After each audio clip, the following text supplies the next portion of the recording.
Орон даяар энэ оны 3 дугаар улирлын төрийн албаны ерөнхий шалгалт эхэллээ. Монгол Хятадын хэвлэл мэдээллийн 15 дахь удаагийн форум эхэллээ. Тэргүүн хам Жавзан дорж Улаанбаатар хотын хийдийн ламх ургуудтай биечлэн уулзаж байна.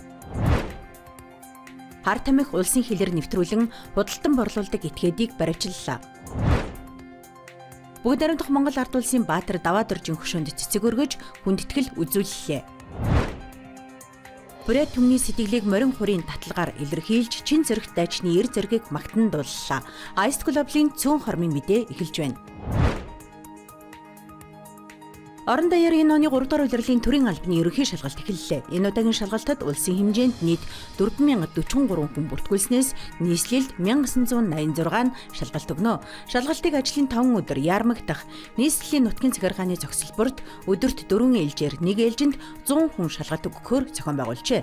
Сонирхуулахад өнгөрсөн 1-2 дугаар улирлын төрийн албаны ерөнхий шалгалтад нийслэлийн хэмжээнд нийт 3515 хүн бүртгүүлж 68.5% нь шалгалтад оролцож 1087 тэнцжээ. Мөн хөгжлийн бэрхшээлтэй 34 иргэн шалгалт өгснөөс 19 тэнцэж төрийн жинхэнэ албанд орох иргэний нөөцөд бүртгүүлсэн байна. Монгол Хятадын хэвлэл мэдээллийн 15 дахь удаагийн форум хиймэл оюун ухааны иргэн үеийнх хоёр орны хэвлэл мэдээллийн найрсаг харилцаа хамтын ажиллагаа сэдвийн дор эхэллээ. Тодорхойлбол хэвлэл мэдээллийн салбарт хиймэл оюун ухааны бий болгож байгаа сорилт болоод тухайн сорилтод хэрхэн яаж тэнцвэртэй байх вэ гэдгийг хэлцэх юм аа. Манай зарим хэвлэл мэдээллийн хэрэгслүүд хиймэл оюун ухааны бүтээгдэхүүн үйлдвэрлэл бүтээлтэй хэдийн ашиглаж эхэлсэн. Тэдний болоод бүгд найрамдах Хятад ард улсын үзүүлж байгаа манлайлал туршлагаас харилцан суралцсанаа.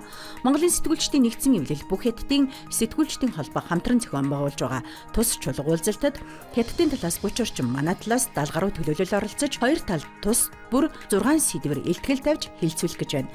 Форумын төгсгөлд урайлга дэвшүүлнэ гэж Монголын сэтгүүлчдийн нэгдсэн эвлэлийн ерөнхий нарийн бичгийн дарга Уйганбаяр хэллээ.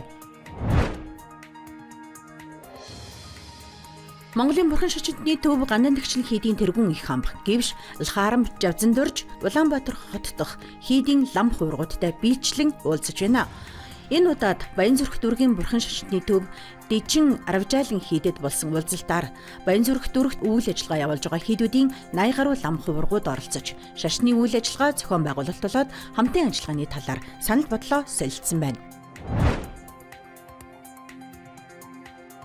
Хар тамхи улсын хилээр нэвтрүүлэн худалдан борлуулдаг этгээдийг баривчлалаа. Хар тамхитай тэмцэх газраас Чингэлтэй дүүргийн дугаар хороонд оршин суух иргэнийг дайчлан баривчилсан байна. Тэрээр сэтгцэд нөлөөлөх мөс хэмээх нэршилтэй 310.5 г бодисыг бусдад худалдаалах зорилгоор хадгалж байсныг эд мөрийн баримтаар хуран авч холбогдох мөрдөн шалгах ажиллагааг явуулж байна гэж цагдаагийн ерөнхий газраас мэдээллээ. Хар тамхитай тэмцэх газраас олон улсын карго үйлчилгээ ашиглан улсын хилээр синтетик төрлийн мансууруулах бодис нэвтрүүлэн борлуулж байгаа үйлдэлийг баримтжуулан шалгасан бөгөөд энэ явцад дээрх этгээдийг дайчлан баривчилсан байна.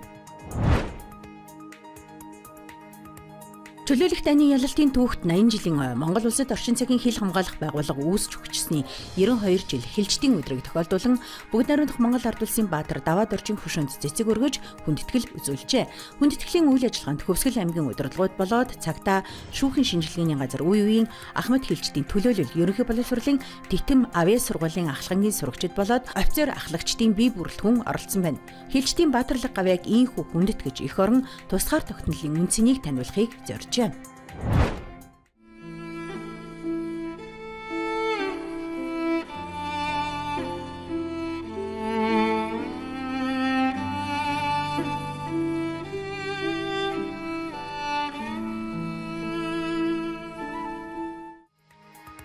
Бүрээд түмний сэтгэлийг морин хурийн таталгаар илэрхийлж чин зэрэг дайчны эр зоргийг магтан дууллаа. Оросын орчин үеийн хөгжмийн карт нэртэй Бүх Оросын хөгжмийн наадамд Брэдийн хөгжимчин Людов Очеров нутагт нэгтнүүдийн сэтгэлийг ийхүү илэрхийлсэн байна. Наадмын төгсгөлийн шат буюу Москва хатнаа улсын шалгаруулалтад Оросын өнцөг булан бүрээс ирсэн хөгжмийн зохиолчид уран бүтээлчдийн 89 бүтээл анх удаа ихшгэлжээ. Эдгээр бүтээл нь түүх хийгээд нутаг орны соёлын онцлогийг шингээсэн бүтээл болсноор онцлог байлаа. Людов Очеров өөрийн бүтээлийг эх орноо хамгаалагчдад зориулжээ. Ice Club-ийн цөөн хормын мэдээ байлаа. Ажлын амжилт хүсье.